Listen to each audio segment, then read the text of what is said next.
just what they need to be. Ready for the fridge.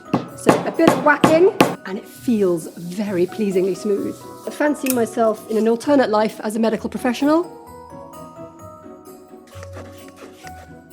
Oh my goodness, these smell incredible. Another Joy Sparker, beautifully organised ribbon box. Carry on going until you've got a garland.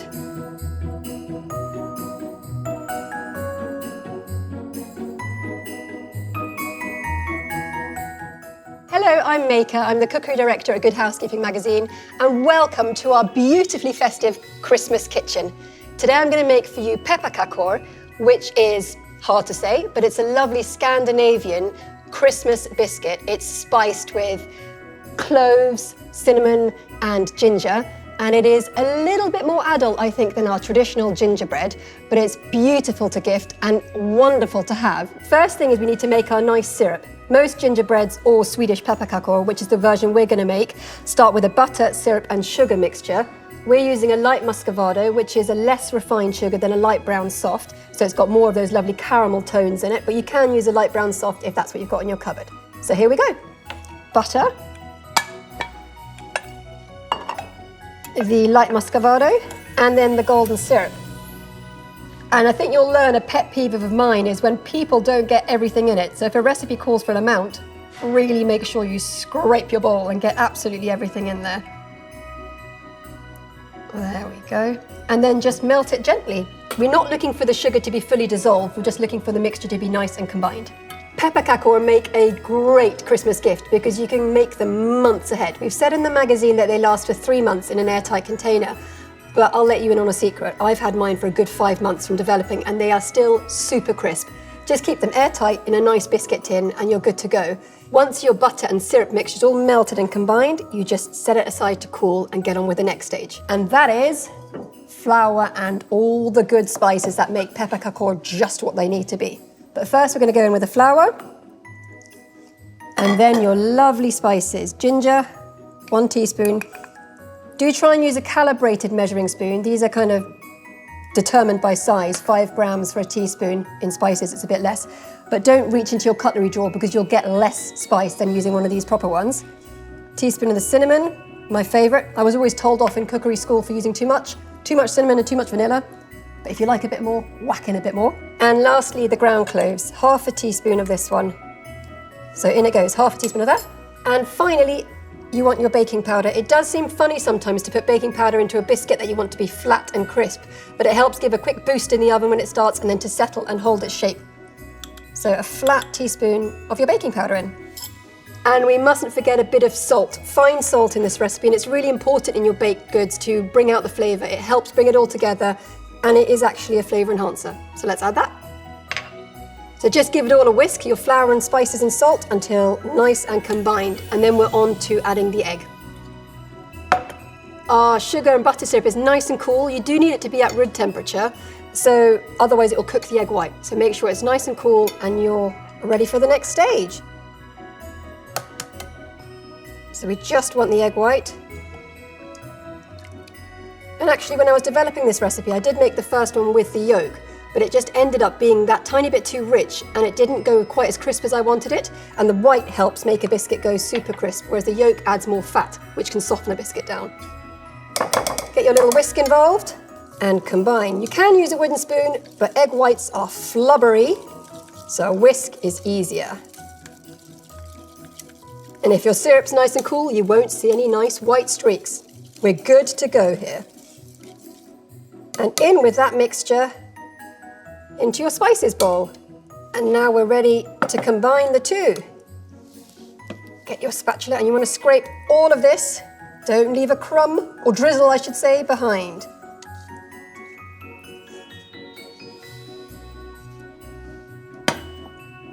And we're about to start using hands, so I'm going to take off my rings, because the amount of times I forget that. Get them covered in dough. Right, so whisking up the dough now. It may look like it's not going to come together, but it will, and it's quite a soft dough. And with the Pepparkakor, all traditional recipes will tell you to rest it in the fridge at least overnight. This is really important, not only to let the dough become firmer, but also to let all the spice flavours melt and mingle and ultimately give you a better biscuit. So why wouldn't you do it?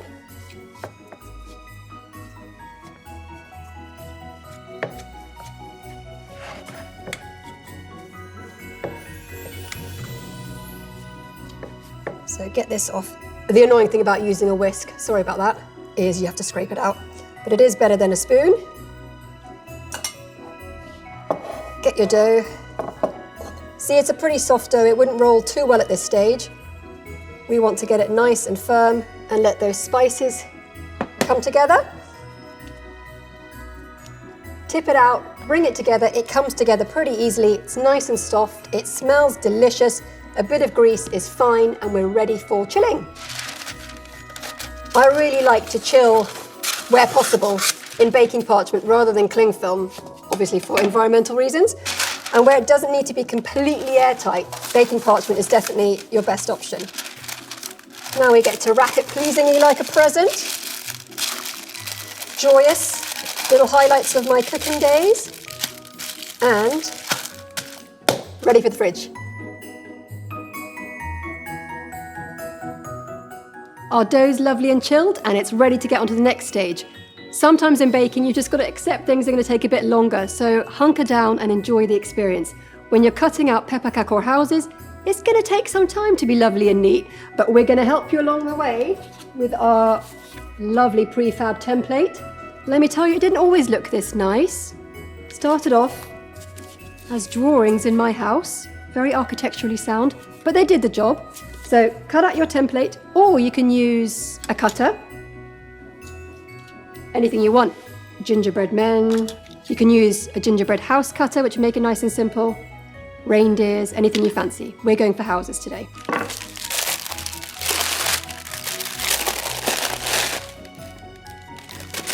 lovely. So we definitely need to flour a surface here. Be quite generous about it. The dough doesn't suffer from too much flour, and get your rolling pin nice and floured as well. The dough is straight out of the fridge. Some people do say to let it come to room temperature. I like to just get out my aggression. So a bit of whacking. Don't forget the other side. And then get over it. The most important thing when you're rolling out pastry dough or cookie dough is not to go from behind, because you'll get a ski jump effect. Get over it. Put the weight straight down and roll like you mean business. Keep turning the dough around to make sure it's loose, and flip it, because while the top might look lovely and youthful, the bottom is always very crinkly. So let's deal with that as well.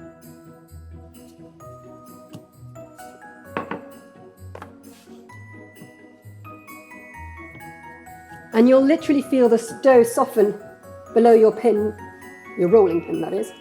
Then just keep turning, manipulating it, getting an even thickness. We want to get to about 3 millimeters thick.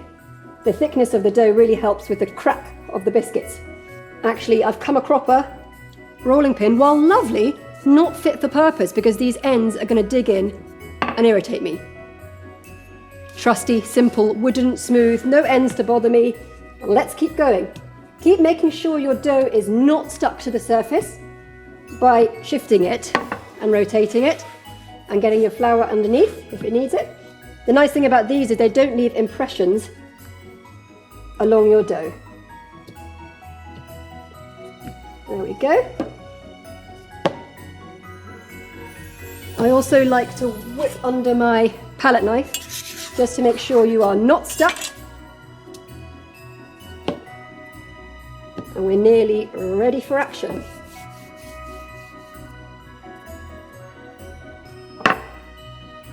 If you get any cracks along the process, it is a really friendly dough and does not mind being stuck back together, and it feels very pleasingly smooth.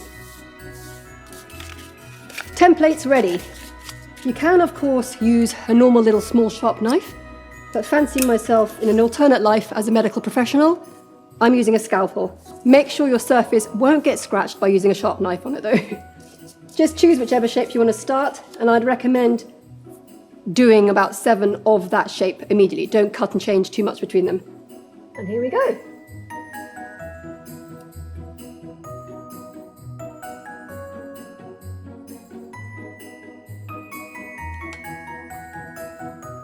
Normally I'm all up for efficiency, cutting out many and going, but with this I find the dough is happier if you transport it to your lined tin as soon as you've cut one, and I'll cut in the windows later.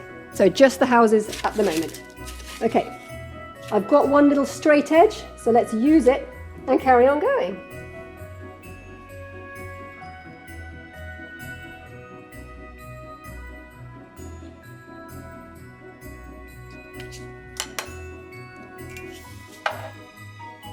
So the dough is nice and thin, it's at 3 millimeters, which does ensure that nice crispy snap. The biscuits won't spread much during baking. A lot of the recipe does the heavy lifting for you, so don't worry about it. You can place them about 2 centimeters apart. Don't stick them together. When you're cutting around the sharp lines of your houses, try not to pull your knife in one continuous motion because you'll end up ripping the dough. It's far easier to do short, sharp lines, and then you'll get neater corners and neater points. And if anything does go a bit winky-wonk while you're transferring, just squeeze it back into shape on the tray, flatten it out, and you've got a chance to straighten it out later again once it's chilled, so don't worry too much. And now it's for the detail work. I prefer to put the windows in, which you can see on the templates, by eye. You can cut, if you prefer, around the window and cut within it, but you're basically looking for 2 windows in the top third of a house if you want to hang them like a garland, or you can put a single hole at the top if you want to hang it up, or you don't have to put any windows in either if you can't be bothered. But top third, cut out 2 windows at least in each house. Again, short strokes is easier. If your dough has got a little bit hot while you've been cutting your houses, you can chill it at this stage. And it does make it a bit easier to get the neat lines for your windows out.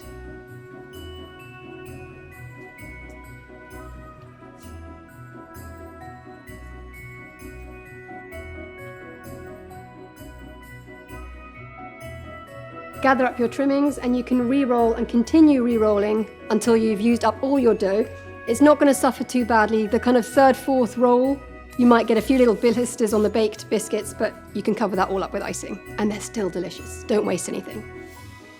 Chilling with biscuits is always super important because you're trying to relax the gluten. Gluten is a structure in things like bread which gives it chew. And in a biscuit we don't typically want a chew. In these Pepparkakor we want a snap. So we want to get that butter as cold as it can be before it gets the blast of the oven, and we want the gluten to relax as much as is possible. So cool it for at least 15 minutes in the fridge or until it feels hard and stable again. Biscuits have had their chill, butter set nice and firm, and I notice one of my houses is wonky. We can't be having that. So take your palette knife and just fix it up. No architectural complaints coming from me, please. Now they go into a 160 degrees fan oven for 20 to 25 minutes until they're a fairly nice golden brown. It comes in from the edges, so do watch carefully.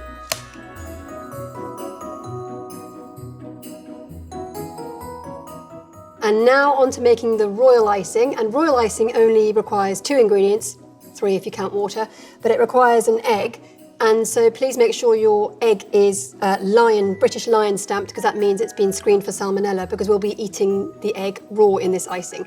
Royal icing dries really well, dries really hard, and allows you to get a lot of detail into your icing. So sift in icing sugar. Oh, no you don't. If you're short on time, by the way, you can do it that way, where you sift your icing sugar in and then beat in your egg white. But a more fail-safe method, which of course we're going to do, is beating your egg white first to stiff peaks and then sift over your icing sugar. A shell in there, use the eggshell to scoop it out. Fingers are not very useful. Right, so beat the egg up to stiff peaks.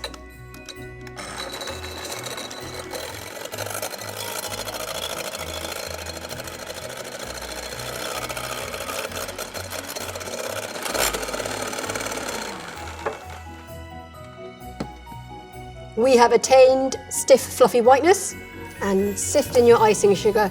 Don't be tempted to just chuck it in because you'll get lumpy icing. Take the time to sift it.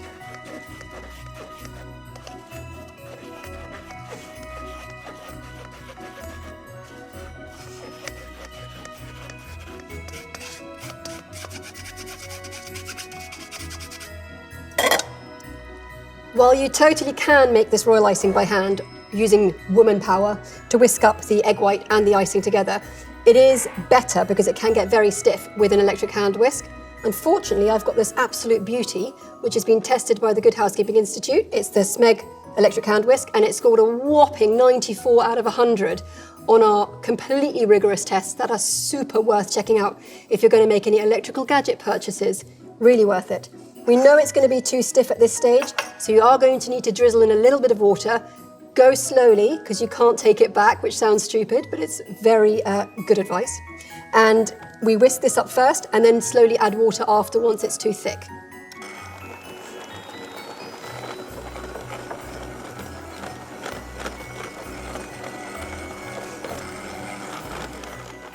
So lots of things can affect your icing. Standard medium egg has got 30 millilitres of egg white in it and 20 of yolk, but we're not using the yolk today. But the temperature of your room, exactly how well you've measured your icing sugar, and actually the exact size of the egg white. So you need to change slightly the water. Today I don't need too much water, only a couple of drops. You're looking for an icing that will go through a piping bag, but kind of reluctantly.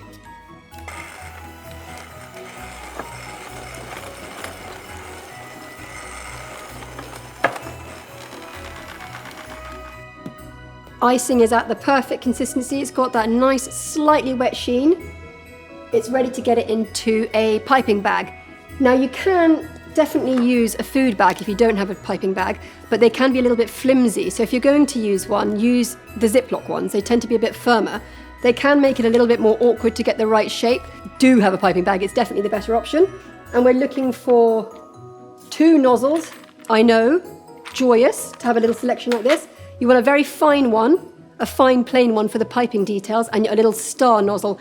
Now I've found in my many years of piping that for this, a open-nosed star nozzle is the best. It allows the icing to flow that little bit more freely. So into a piping bag. Either grab yourself an extra pair of hands or a tall jug. Nozzle in. That snip will actually be efficient. Nozzle in. I do recommend that you use piping nozzles when you are dealing with tough royal icing, because just cutting a hole at the end will not allow you the detail. There we go. Into your jar. Move over lovely Smeg. And scrape in about half your icing into the fluted and half into the plain nozzle. Don't worry, we're going to have a clean down soon, because this is stressing me out as well.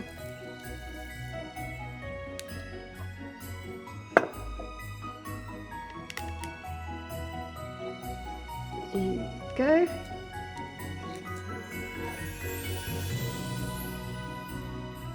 There we go. Now squeeze your icing down to the bottom. Give it a twist, and you can knot it at this stage because you want there to be a nice tension that you can hold. Or if you love piping like I do, a tiny little grip. Clip, not a grip. At the top should do it. Give it a test. Oh, lovely. Time to clear up. You want a nice, clean working station for the icing. Kettle on, you need a cup of tea, somewhere to sit and to enjoy the process. Oh my goodness, these smell incredible. Don't worry, heat-proof surface. I'm not going to melt it. And at this stage, the biscuits are obviously soft. They've come out the oven. So if there's any bendy, I've got very good asbestos fingers, so don't mind me too much.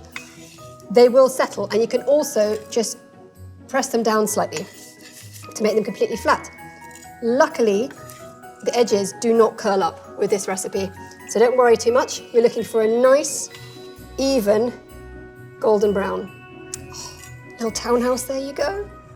And cool completely to room temperature. On to the best part, the icing. Now you absolutely don't need to ice these. They're completely delicious as they are. But for some festive sparkle, icing is a lovely thing. Work one biscuit at a time, and if you want to be organised like me, try and get all your houses in the same shape so you know what you're doing. We've got the plain nozzle and we've got the star nozzle, and just have fun. Add whatever detail you want, add as much or as little, and really relax into it. It's going to take a while. Get yourself a lovely cup of tea in a wonderful festive mug and just enjoy the process.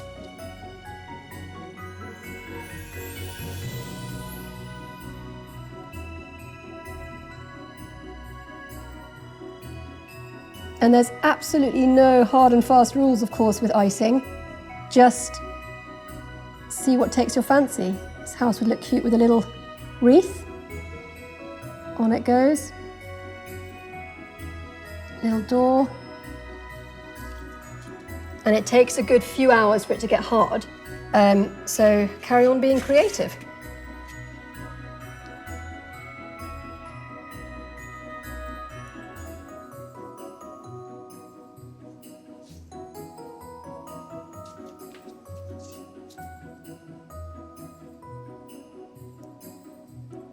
The biscuits are now iced. The icing is completely hardened. It's really important that it is hard. Otherwise, if you're gonna hang them up, you don't want the icing moving and shifting.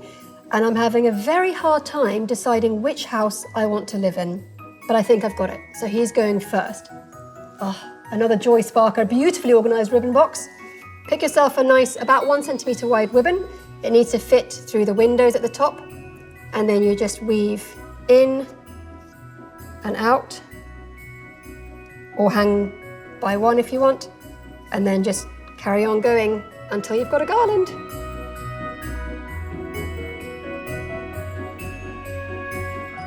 Finding these little quiet moments in what is typically a very hectic time is really important to me. And I've got a big family. I'm one of 5 siblings, and many of those siblings have many children, including myself. So finding kind of quiet time for yourself to enjoy the little things is kind of vital for me. And while our Christmas is really steeped in traditions, it's not traditional. For instance, on Christmas Eve, we eat shepherd's pie every year, a nice symbolic meal as the shepherds make their way to find baby Jesus. But it can also be made ahead. It's a freezer meal, delicious.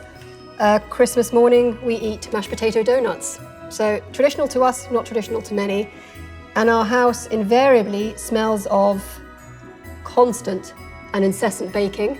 Loads of delicious biscuits, about 7 different types of biscuits in our house, from vanilla kipfel to Pepparkakor to thumbprints with hazelnuts and delicious homemade apricot jam. So the absolute variety of biscuits is pivotal in our family. Every biscuit tin contains a different treasure. Every tea break is heightened by a little moment of pleasure. So sugar, spice, and all things nice is absolutely important in my Christmas. And there you have it, a Pepparkakor garland. And if this doesn't make you smile with festive cheer, I don't know what does. And I'm going to hang it on our Christmas tree.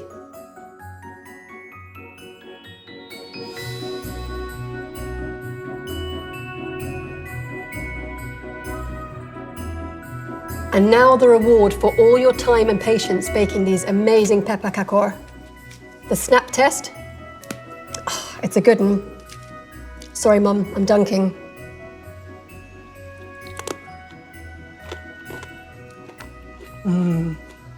Absolutely delicious. And I'd love to wish you all an extremely happy and Merry Christmas. We asked our lovely readers on Instagram if they had any baking questions for me, specifically Christmas baking questions. Emma has asked whether we have a good panettone recipe and what equipment you need. Firstly, you need a bit of patience. It takes quite a while to make it. A good stand mixer is always a must to do all that beating for you, and a paper panettone case if you can find one. It's a tricky recipe, but we've simplified it and have a lovely, delicious chocolate and orange one online now. Thank you, Bobby, for your question, whether you can make mince pies ahead and freeze them, and will they be just as delicious? It's important. Yes, you can. You can freeze them either fully baked, cooled and freeze, or you can freeze them once they've got raw dough and covered and in the freezer for up to a good month at least. Bake from frozen or reheat from frozen, and they will be perfect.